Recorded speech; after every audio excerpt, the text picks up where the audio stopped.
Hello, everyone. Us here at Movie Games are freshly out of the cinema for Shazam 2 Fury of Gods, and what a movie that was. It's the second Shazam film in the DCU, and when I said DCU, I did my bunny ears thing, quotation marks, but you guys can't see that. So yeah, we just came out of that. James, what are your thoughts off Shazam 2? Straight into it, eh? I'm pleasantly surprised by it. You know, I think both you had the sentiment that this movie did not look good at all, and I had the impression that Warner Brothers they didn't have faith in this movie. Yeah. You know, there's just so much going on with DC, and you know now they're moving in a new direction. That's pretty clear. You know, like all the stuff with Henry Cavill and people not being able to continue their roles that they've established for these years. So yeah, I didn't expect much from it at all, but I enjoyed it. I liked the movie. It does what the first Shazam did right. It's not overbearing. In terms of it's not cringy humor, but it's a unique style of humor. Yeah. I was worried that this was going to be the new Deadpool of DC in terms of just you know, the audience liked the humor in the first one, so they were going to double down on it, and it was just going to be all humor. Yeah. No, this movie still has an emotional core to it. It keeps its characters in focus for most of the time.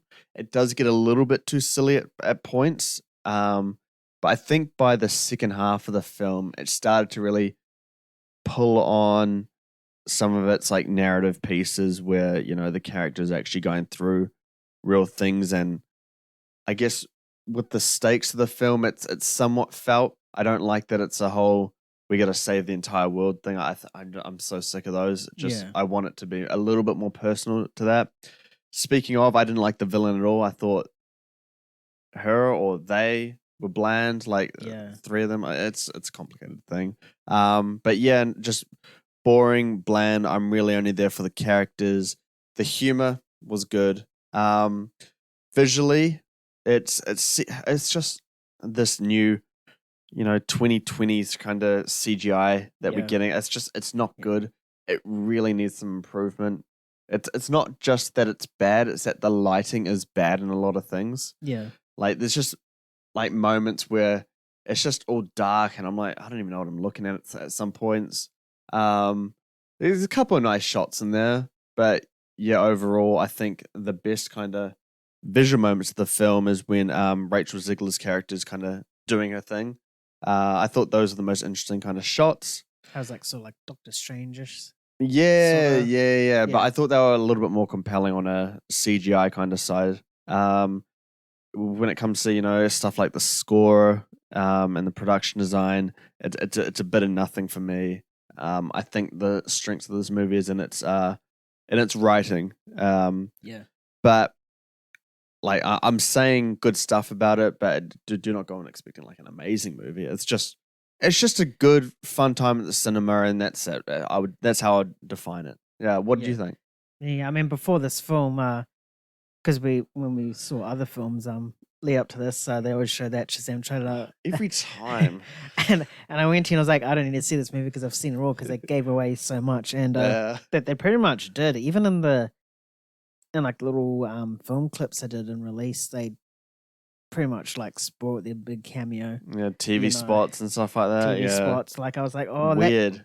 They didn't really need to do that, but it clearly goes to show that they had no faith in this film if they're revealing a cameo like that. Before it even released. Yeah. I'm pretty much in agreement with you. I was pleasantly surprised about this. I was expecting it to be a shit show, and thoroughly came out of it laughing, and I enjoyed it. I enjoyed the humor and everything about it. Yeah. Especially like just the dynamic between like how the kids are like so young, and then like one of the team members is like in college or trying to get in college. So like she's like doing stuff in college and coming in like, you know, hungover and stuff, and all the kids are like, "Why are you wearing glasses for?" Like, any adult knows like what's going on instantly. So I thought the interactions between like the core is it core 6? Core 4.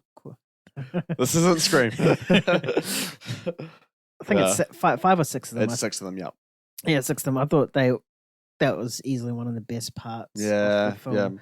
There's good dynamics between all of them, man. Good dynamics. Like, obviously, the spotlight was on Billy Batson and Freddie Freeman.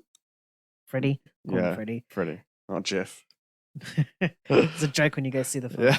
I thought that just like the first Shazam, like the main two kids that would carry the film was Freddie definitely got a lot more screen time, I feel, than he did in Shazam 1.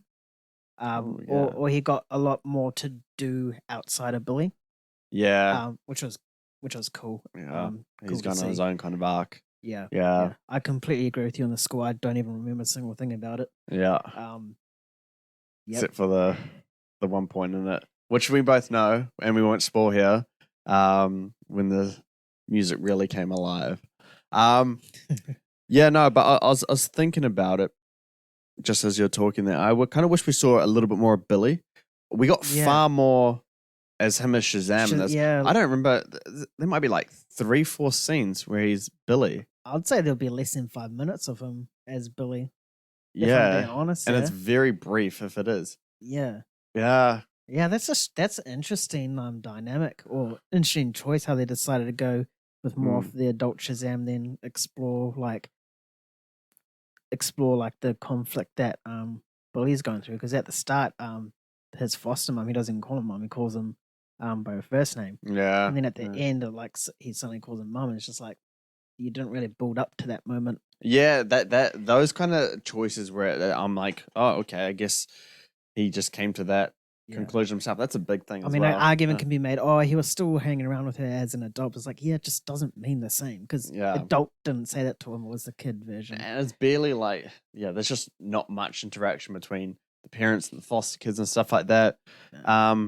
But I'm glad the movie kept its emotion in place. But it's definitely not to the degree of the first one. I think the first one is really great when it's, when it's at its emotional scenes because, his mum, he thought his mum left him or lost him at the thing, and then he found out that she intentionally did it. Yeah. And that's kind of gut wrenching and at least quite a powerful moment. But you don't really get anything like that in this.